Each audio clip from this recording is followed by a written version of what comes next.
Welcome back to Consumer Labs. Let me tell you what I'm going to talk about. I'm going to talk about the ROG Zephyrus Duo 16. It's a two-screen, zero-boundary laptop, 16 inches. You got the liquid metal to keep it cool. You got the mini LED. You got the Atmos system. You got a 6-speaker system. You got high-performance DDR RAM, and it's loaded, gunned up, and ready to shoot. Let's talk about it. So let's first talk about those ports. You have a USB port, and you have a micro SD slot. You have a headphone jack, and of course you got the power side right there, DC in, and that micro SD slot. I kind of like that. Now turning the table around, we got the RJ45. We got another USB, and what's a powerful laptop without an HDMI? Yes, hook it up to that big screen monitor if need be. So turn the table one more time, and we have another USB-C. So there's two USB-Cs, one with power capability and one without. And yes, there's no Thunder port, but guess what? Who cares? The USB-C is powerful enough, it's fast enough. You could transfer things just as quick. So let's keep it moving. So let's take a quick look at the thickness. This laptop runs between 0.9 to 1 inch thickness. And that's because at some areas it's slightly a little bit thicker because of the fans and the venting, to keep the laptop cool, basically. In comparison to my other laptops, such as my MacBook Pro 16 or my other laptop, which is a 14-inch, you can see the thickness is slightly less. The Apple running between 0.6 and 0.7, and my Microsoft running about 0.5 and 0.6 inches thick. So now let's talk about the weight of the laptop. The ROG Zephyrus Duo 16 comes in about 5 pounds, a little bit slightly over 5 pounds. However, if you look at the MacBook Pro 16, it's about 4 pounds, a little bit over 4 pounds. So 1 pound is not a lot of difference when you're talking about lifting something up. And if that's heavy for you, if 1 pound is heavy for you, that difference is really that heavy, you need to go to the gym. You need to work out immediately because 1 pound should not be a lot for you. I mean, that hamburger, that cheeseburger, that Big Mac you eating, all on hamburgers, think about it. That's about a pound. So let's keep it real. So now let's talk about construction. The ROG Zephyrus Duo 16. The top is a nice magnesium, probably alloy metal. Underneath is made of plastic. Now, some of you might be a little upset with that, but let me explain something to you. If you have a MacBook Pro, like I have a MacBook Pro 16, it's all made of metal, yes. However, you cannot upgrade that laptop. So it's a give and take type of situation where you got, let's think about this. You buy the ROG Zephyrus Duo 16. You can take this laptop and keep this thing for years, decades even, because this thing you're going to be able to upgrade. Once you buy your MacBook Pro, like I did, I bought my MacBook Pro 16, I can't upgrade that. So when you buy this MacBook Pro, you better spend as much money as you can to get all the things you want, because once you buy it, that's it. It's yours to keep. At least with the compromise of putting the bottom made of plastic, it allows you to upgrade the model. And the truth of the matter is that most laptops, if not possibly 90% of them that are made of unibody, aluminum, or some type of metal are not able to be upgraded. So just something to keep in mind. So I'm willing to have that compromise. And I don't really call it compromise because it's a strong, durable material, right? And also the fact is if the body was all made of metal, what would happen is the heat would transfer to the metal, and guess what? Heat you up when it's on your lap. So just something to think about. So let's take an overall look at this. Can this open up with one hand? A thumb? You got it. There it is. There it is. I'm going to tell you now, the construction of this thing is marvelous. The ROG, it is marvelous. There's no shaking. There's no wobbling around. The screens are sturdy. The unit is magnificent. So this is the inside. Look at this bad boy. It looks great. Now before I turn it on and let you see the power and how great and beautiful the clarity is here, let's take a look just to admire, just to kind of like appreciate it. And we look at the screen. This screen is a 16-inch screen. It is not OLED. And you know what? I don't care. A lot of people talking about how great the OLED screens are, but OLED have some problems, and they are major problems. One of the problems with OLED screen is that you got to think about the burn-in, and the quality of it diminishes as years go by. So I plan to keep a laptop not for 1 or 2 years, but basically as long as possible. Now, in addition to this 16, you got this other screen, what they call a Screen Plus. It is magnificent. It really is. It's an IPS. It's beautiful. Looking a little bit further down, we have the keyboard. The keyboard, let me tell you, it's really nice. A little soft, what I'm used to, but nevertheless, you can still hear that clicking. Yes, you can. Now, moving over, you have the touchpad. Now, I'm going to tell you now, people are going to be like, oh, touchpad is too small, it's too small. Stop the baby talk. This touchpad is excellent because if you think about it, especially you're a right-hander, you're going to use a mouse. Where do you use a mouse at? You use a mouse outside of the keyboard. And another thing, the benefits of having this here is that when you type in, you don't have to worry about accidentally touching the keypad. Now, I'm going to tell you, if you're really that much into big trackpads, such as here on my Mac, right? I mean, Mac pad is huge. I mean, it's really nice. Don't get me wrong, nice to feel and stuff. But when I'm typing, look at that. When I'm typing, my hand is on it, and it's okay. Don't get me wrong, but I kind of like this because now it's out of the way when I'm typing. Look, now that I'm typing, I don't have to worry about accidentally touching the trackpad. It's just great. But here's the thing. Here's a real good point. If you're really that much into trackpad, guess what? This whole second display, not only can it give you information such as the web page and everything else, it can actually act as a trackpad. How about that one? Now, the second pad, they call it screen pad, it's about point 0.1 something inches. Very thin in design. It's not made of metal, right? Just in case you want to know that. This is being powered by a GTX, and obviously you got the Ryzen 6000 series, which is a 69HX, and the graphics card is a 3070 Ti. That's a 3070 Ti.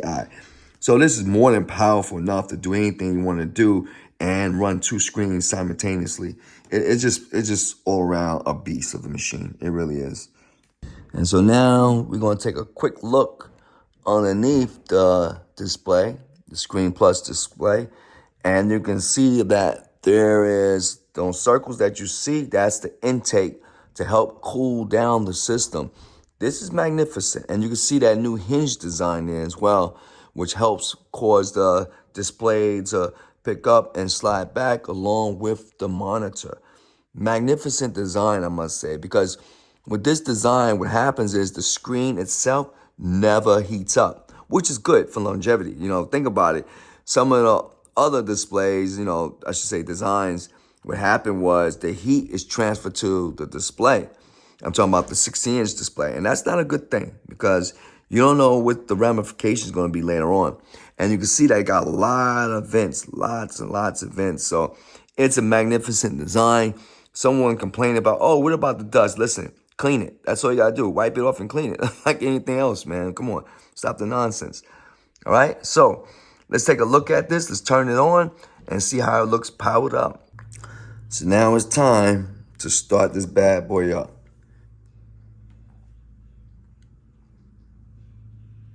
Let's see how long it takes. Wow, you heard that? You hear that? It's not finished. Watch what else happens.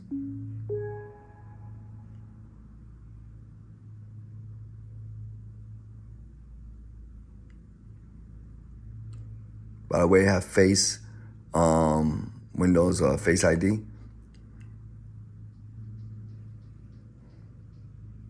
Look at that. Ooh, that's so smooth. Nice. So now we're gonna get ready to wrap this up a little bit. And by the way, like I said, we're not doing a software test on this. We'll do that a little bit later in another video. But I just want you to get an idea, get a feel of the power of this laptop. It's magnificent. Once again, I'm not getting paid by them to do this video at all. So I don't want you thinking, oh, well, he's just saying this because, he's getting a check. I'm getting no check from this, but I do want you to see how powerful this laptop is. Just real quick, you can buy this in different configurations. You can get with the 3080 Ti. Mine's, once again, is the 3070 Ti. You can also buy this with a 3060 Ti, but, 3060, but the 3060, the screen resolution for a 16-inch wasn't acceptable. It was only a regular HD. This one here is a QHD, and it's magnificent. We're talking about 2560 by 1600. It's amazing, right? And by the way, the speed of this laptop, the screen is amazing. It's 165 hertz. Come on. Let's be serious about this. It got mini LEDs, similar to what the Apple iPad have. So keep this in mind. So the screen resolution is magnificent. I just want to say one thing about the screen real quick, is that you got to understand something when it comes to these screen resolutions and all that. You actually have to have material, video quality to really capitalize on the beautiness of it. You can't have a screen resolution such precise and elegant as this and then show a 7020 footage and then expect, oh, what happened here?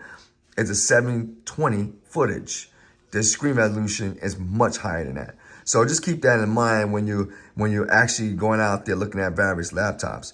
And the speed of this, the screen refresh rate is 3 milliseconds. Excellent. When we look down a little bit further, we got that 1 terabyte, SSD going on there. You can get the 2 terabyte, but that's going to cost you $39, which is about $4,000 right there. So, we had to hold and pause on that. The input and output ports, y'all, it just loaded. I don't know what to say. You see it for yourself. You can look at the specs online and see how that is. There's one thing I just want to get to straight away is the battery life. Now, I did a quick battery check on this, and I ran it for 2 hours. I ran multiple screens at one time, video, open up and closing applications, you name it. And let me tell you something. After 2 hours, I went from 100% to 70%, which you may say, pause. No, it's excellent. Think about it. I'm running, let me stop for a second. You gotta understand something. I'm running 2 screens at the same time on what? One laptop. There's one laptop running 2 screens simultaneously. Think about that, right? So when you look at it from that perspective, the Mac ain't doing that. The Mac Pro ain't doing that. The M1 ain't doing that. The new screens ain't. Who's doing it? No one's doing it. And this is not a gimmick, because on this second screen, I could play videos. By the way, it's a touch screen. I could play videos. I could work files. There's so many things I could do with the second screen, and it helps a lot because this is a laptop, which means I could go. Think about it. You're going to go outside or go to a library or go someplace else.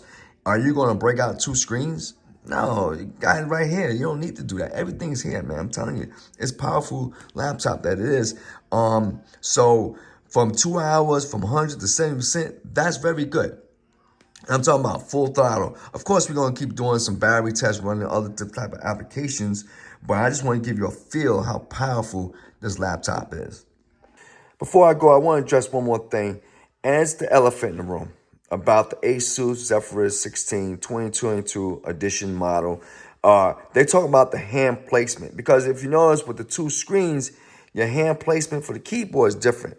So I'm down here on my desktop, and if you can see here, where is my keyboard? My keyboard is here, and my hands are where? Right here. My hand's not laying on top of the keyboard. It's right here where I gotta type. And if you look at the keyboard, it's pretty, it sits up a bit. And I gotta place my hands right in front of the keys, right? So now with my iPad, I gotta do exactly the same thing. Here's my keyboard. By the way, it's the iPad Pro, right? This is the M1 chip, 12-inch. And you see here, I have to place my hands where? Here's the keyboard. Where's my hand placement? Once again, my hand placement is right here up against the screen, but it's not resting on anything. It's literally have to be right here. My palm have to be here, and I gotta type accordingly. So now we're going to talk about your average laptop. Your average laptop have your hand resting on top of the laptop with your fingers accessible to the keys. So now let's look at the Asus ROG. So last, if you're looking at this keyboard, you can still access all the keys you need to access. I don't know why some reviewers are making it like it's a big problem to have the keyboard in front of you. Remember downstairs when we're working with the desktop, where's the keyboard? The keyboard is literally in front of you. It's not like the other laptops where you can rest your hands on it. Yes, I agree with that. However, this one is providing you with what? Two screens. I got dual screens here. So it makes sense to have the keyboard here. Matter of fact, it's the only way to really accomplish that. But however, if you did want something to rest your palm on, right? Well, guess what? Just like you would do with a desktop, if you wanted to rest your palm, guess what? You could do the same thing here. Get a palm rest, and you can rest your palm that way as well, if needed. Not everybody wants a palm rest, but guess what? If you're working with a desktop, desktops come with what? The keypads come with what? The keyboards come with what? They come with rest pads that you could put. So that's not really a factor here. And to be honest with you, I use this, I'm going to be using this more for graphics and programming, things like that, but mostly for animation, things of that nature. So I'm not going to be really typing as much with this. But either way, if I was doing a lot of typing, it really wouldn't make a difference because I could still access the keyboard. But this laptop, to be honest with you, it's not just for regular typing.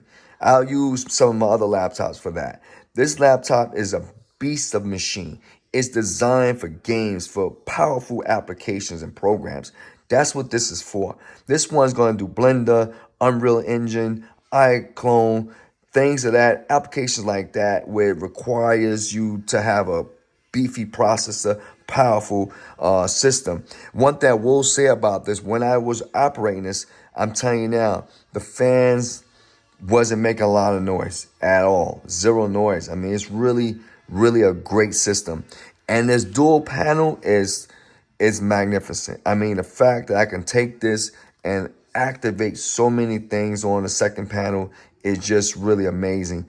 So with that being said, we will be having a review on the software side and running some programs like maybe 3D Studio Max, iClone, animation, graphic programs. We will be running that. But for today, I just want to show you how powerful and great this machine is.